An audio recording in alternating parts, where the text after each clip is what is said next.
abduhu wa rasuluh. Bid'ah ada dua, bid'ah hasanah dan bid'ah dhalalah. Kata Nabi, semua bid'ah itu sesat. Berarti pembagian bid'ah menjadi dua, bid'ah hasanah dan bid'ah dhalalah itu jelas bertabrakan dong dengan sabda Nabi. Nabi mengatakan kullu bid'atin dhalalah, semua bid'ah itu sesat. Ini dia mengatakan bid'ah itu ada dua, bid'ah hasanah, bid'ah dhalalah. Maka siapa yang lebih berhak didahulukan perkataannya? Perkataan Nabi atau perkataan orang lain? Kata-kata kullu semua itu menunjukkan kepada keseluruhan. Contoh, ya semua murid harus keluar dari kelas. Apakah berarti tidak semua murid? Semua. Kata Rasulullah, kullu semua, setiap bid'atin dhalalah, setiap bid'ah itu sesat. Tapi kan kata Imam Syafi'i, bid'ah itu ada dua macam. Kata Imam Syafi'i, al-bid'atu bid'atan. Bid'ah itu ada dua, bid'atun mahmudatun wa bid'atun madmumatun.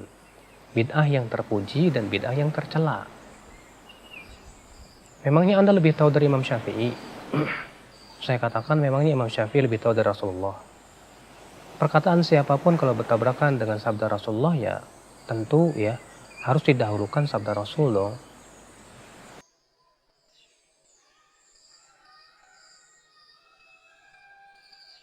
Para ulama yang membagi bid'ah menjadi hasanah dan sayyi'ah, itu tujuannya bukan untuk menciptakan bid'ah, tetapi sekali lagi untuk menyelesaikan permasalahan-permasalahan.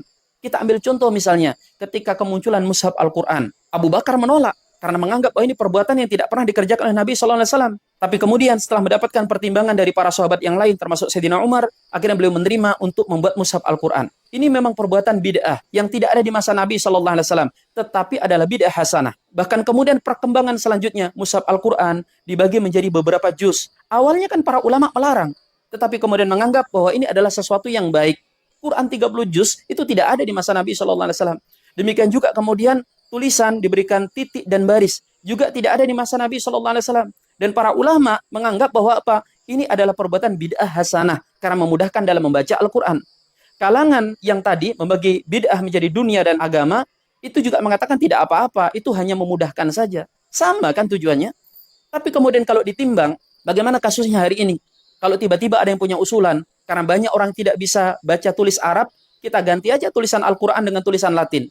Mayoritas ulama akan tegas mengatakan itu adalah perbuatan bid'ah yang tercela. Kenapa? Karena masalah tulisan, betul, itu mengalami perubahan perkembangan. Tetapi dengan digantinya tulisan Arab dengan tulisan Latin, akan terhalangnya umat Islam dari mempelajari bahasa Arab, mengenal bahasa, Quran dan hadis dan sebagainya.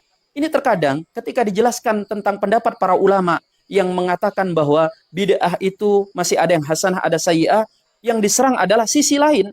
Sholawat koplo, adanya praktek-praktek kesyirikan di kuburan. Teman-teman sekalian, ini sangat tidak ilmiah. Anda harus fokus kepada kotak bahasan yang sedang dibicarakan. Katanya mengikuti dalil, tetapi kok cara beragamanya seperti ini? Itu kan sama ketika kita mendakwahkan Islam kepada orang di luar Islam. Kita sebutkan bahwa Islam itu adalah agama yang lurus, agama kebersihan, agama ketertiban. Kemudian mereka menyerang apa? Tuh lihat tuh, Muslim Indonesia. Indonesia mayoritasnya Muslim. Negara yang tidak teratur, negara yang kotor, dan sebagainya.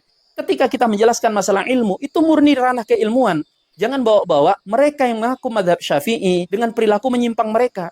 Itu kan tidak ilmiah. Perbuatan bid'ah tetaplah bid'ah. Bukan berarti dilegalkan hanya karena para ulama membagi bid'ah hasanah dan sayyi'ah. Tujuannya adalah ketika kami menyampaikan ini, supaya antum tidak terlalu gaspol. Tidak mudah memvonis pendapat yang lain sebagai bid'ah hanya gara-gara ini tidak ada di masa Nabi SAW. Karena para ulama mayoritasnya tidak menggunakan kaidah seperti yang antum lakukan.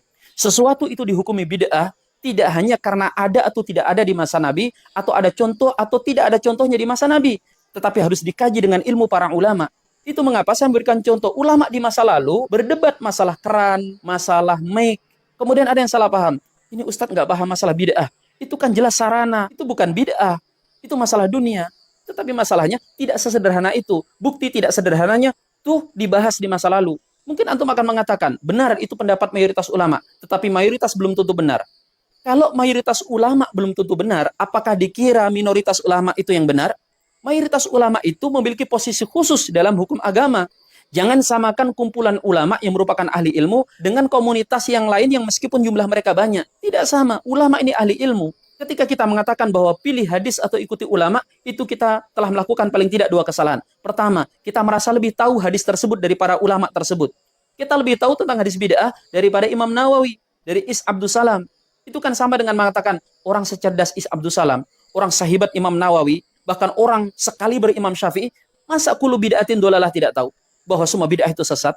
Yang kedua, kita telah memberikan tuduhan-tuduhan dusta, tuduhan-tuduhan keji kepada para ulama, menganggap mereka sengaja meninggalkan hadis Nabi Shallallahu Alaihi Wasallam. Kalau kita menuduh dan menganggap demikian, maka gelar Imam Syafi'i silakan dicopot. Jangan beliau digelari lagi dengan Nasirus Sunnah.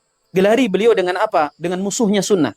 Tetapi kalau kita masih menganggap bahwa para ulama-ulama kita itu adalah penghidup agama yang menjelaskan syariat ini secara murni, maka beretikalah, beradablah kepada pendapat mereka.